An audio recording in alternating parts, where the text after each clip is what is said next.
First off, I would like to apologize for my 20-day hiatus. For those of you who were worried that curiosity killed the cat, so to speak, I appreciate your concern. On top of my investigation, I have also had to go through finals and work for a boss who didn't believe in life outside work. So let's start where we left off. I had a feeling that this task was left for me to solve. It may sound stupid, but let me explain why.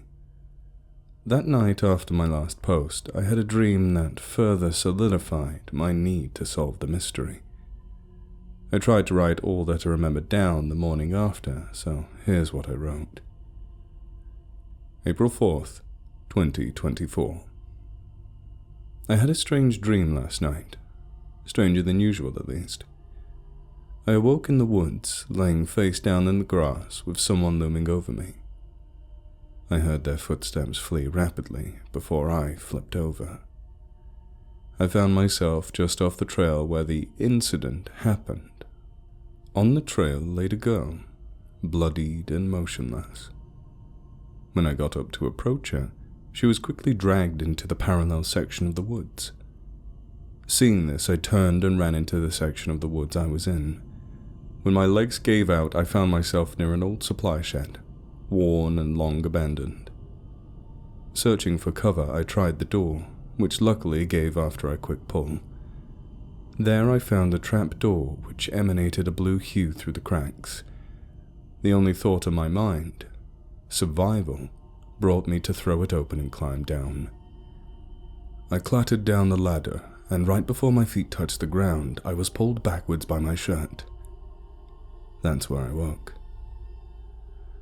I've always trusted my gut, and having a dream that vivid gave me a sense of courage I did not previously have. I know where to start my search now. I've decided my best course of action will be to record my findings on a tape recorder app. After I finish each entry, it will be uploaded to a cloud that will ensure if anything happens to me, the story will get out. I'm packing my backpack up now with a flashlight, glow sticks to mark my trail, and a machete I was gifted by a local in Mexico. All of my recordings will be uploaded below and auto-posted after 10 days. Wish me luck, everyone. I'm going to need it. Entry 1. I have started at the only place that makes sense, the trail. It is currently 1:45 p.m., and I have plenty of sun left in the sky. I just needed to find exactly where to start my journey into the woods. Strangely, it was very easy to find. I recall one of the trees having a funky twist near the middle of the trunk. Probably just two lovebirds trying to carve their name into the tree and realizing there were softer trees to carve into. Anyways, hiking further into the woods, I believe I can see the shape of the shed through the branches. I wish you guys could see how dense these trees are so you can understand my struggle. Entry 2. I made it to the shed, but unfortunately the floor in here is concrete. This really sucks for me because I have absolutely nowhere to go from here. It's identical on the outside, but I just don't understand. Maybe I'm just delusional. Which in that case, what a waste of time and energy. I'm going to head back home and just start packing for summer. Maybe it'll be best if I just forget all about this and leave it behind me. I'm graduating after all. Wait, hold on. What is this?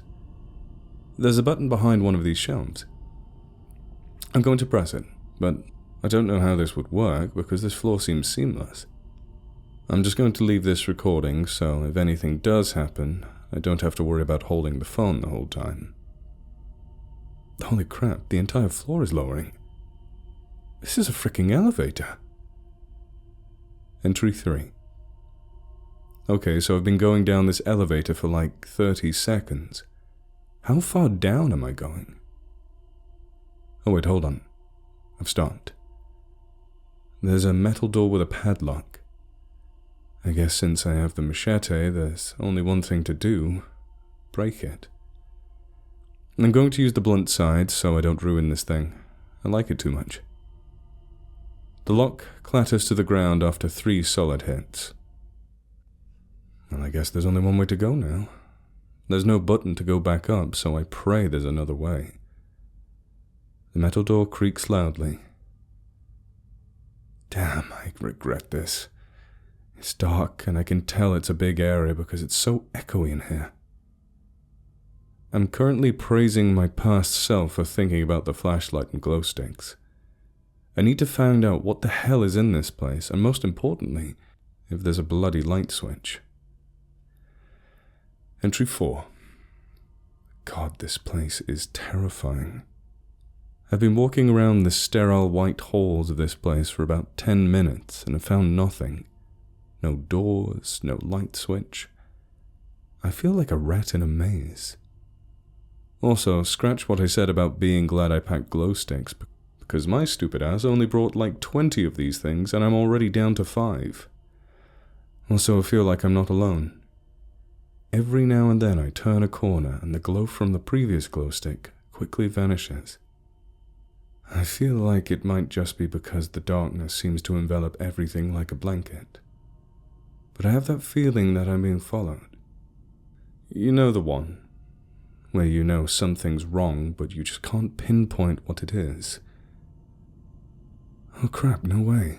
There's light. I think there's a door or something up ahead. Entry 5. Holy crap. It's a lab. And worse, there's people strapped to tables, completely naked and unconscious.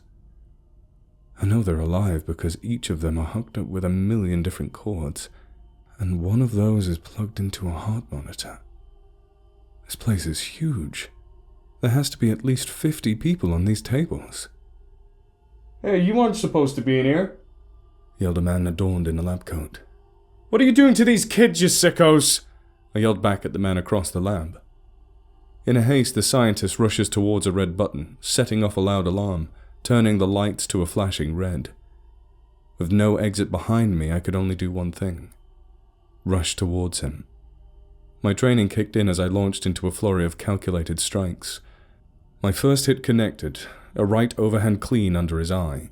The doctor stumbled back, but I didn't give him a chance to recover. I pressed the attack, keeping him off balance with a relentless barrage of punches and kicks. He fought back ferociously, but I was one step ahead, anticipating his moves and countering with swift, efficient strikes. We wrestled, the room around us becoming a blur of pain and adrenaline.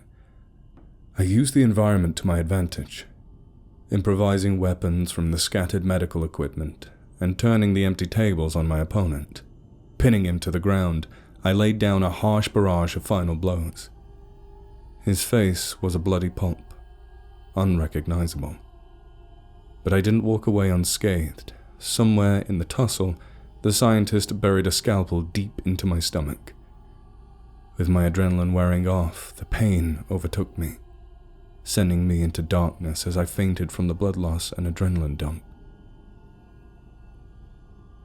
I woke with my arms and legs strapped to the cold metal operating table. Before I could try to struggle, a face overtook my field of vision.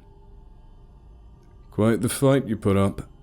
You turned poor Dr. Sampson into a soup, the looming face said with a chuckle. You're the first person to put the pieces together, and for that I'm thoroughly impressed, Mr. Hayes. Who are you? I said, fighting my binds. Let me go! Afraid I can't do that, Mr. Hayes. You've seen far too much.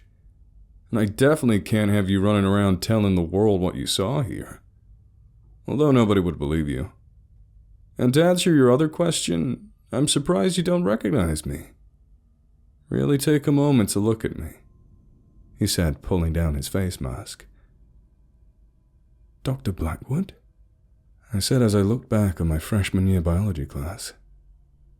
Ding, ding, ding, ding! We have a winner! He said in a maniac joy. What are you going to do to me? Well, Mr. Hayes, first I'm going to sew you up from your little tussle you had with my late assistant, and then I'll put you under and cut into that skull of yours and take out a small piece of what we call in the science world your hippocampus. Then I'll draw from that all the necessary memories to create a perfect clone of you," he responded. Why? Why would you need a clone of any of us? Why can't you just clone someone willing to be a part of this? I asked. "'Cause that's no fun, Mr. Hayes. The hunt excites me. Actually, you're lucky I didn't get to you the first night. Fortunately, my recreation had a little bit of malfunction and formed a wee bit of an attachment to you. I'm sure you remember the ruckus outside your window? Anyways, I digress. I do this because every one of you lowly students will go on to do mediocre jobs where you waste away at a desk. I must also add that with having a clone of you under my control, I can do anything and get away with my hands clean. My plan with you originally was to have you go into the admissions office and steal every last cent, all for me.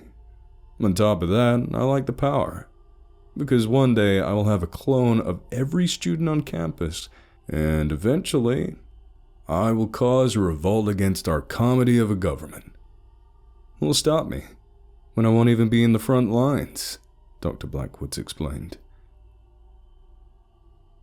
"I will," I said, freeing my second hand from the binds. What he didn't realize is that with all of his monologue and the questions I had been feeding him, I was slowly loosening my binds with each wiggle and movement in retaliation. Lurching forward to grab onto his collar, pulling him into a vicious headbutt.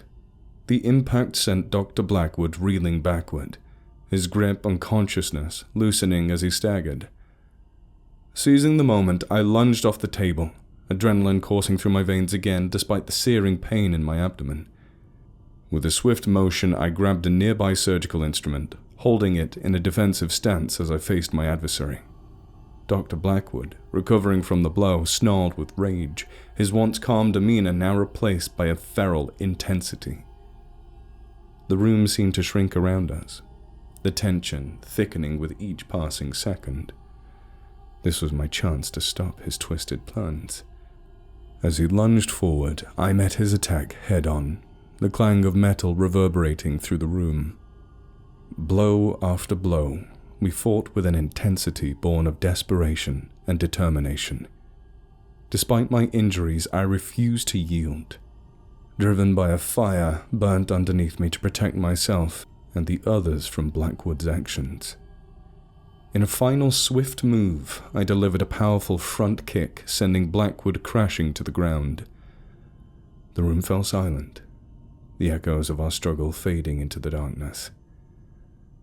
Coughing, he sat in the corner, laughing with blood spilling down his nose. "You know that it's too late to save any of these lying on the tables. I would have released you. You know that, right? I would have simply taken your memory from you, out of your brain. I left you in your bed, waking up thinking you had a fun night," he said with a final resolve as he watched me grab the scalpel from the ground, taking slow steps near him. Looking down over him, it was my turn to laugh. Kneeling down to eye level with him, I grabbed him by his hair and delivered a final message to him. "Screw you and your little science experiment," as I sliced deep into his throat, watching the life fade from his eyes. I eventually found an exit door, which led me to the storm drain deep in the woods, far from the campus. It took me 2 hours to limp my way onto the main road and flag down a passing car. Pulling over, I was rushed to the hospital and later interrogated by some men in suits. My guess is the CIA. Here I am now, writing my final entrance. I think I heard them say something about trying a new medical process on me to help me heal quicker.